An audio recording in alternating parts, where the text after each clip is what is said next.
આપણો સંપ્રદાય જે પરંપરા ઉપર ચાલે, મહારાજે આપણને આ વૈષ્ણવી પરંપરામાં પરમાત્માની જે સેવા રીતિ કરવી, હર કોઈ ભલે આપણે ઈંડોળાના પદ ગાતા હોઈશું અને એના માધ્યમથી નાચી કૂદી અને કરવાનું શું, ભગવાનને રાજી એન કે પ્રકારે કરી આપણે જે કંઈ કરીએ ને સાધન કહેવાય.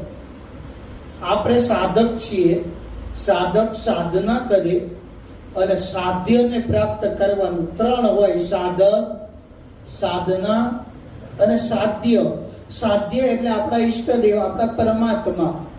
એટલે આપણી વૈષ્ણવી પરંપરામાં, સ્વામિનારાયણ સંપ્રદાયમાં આ જે સેવા રીતિ મને તમને ભગવાન સ્વામિનારાયણે આપી, એ સેવા રીતિ સ્વામિનારાયણ સંપ્રદાયે નવી બહાર કાઢી અને આપણને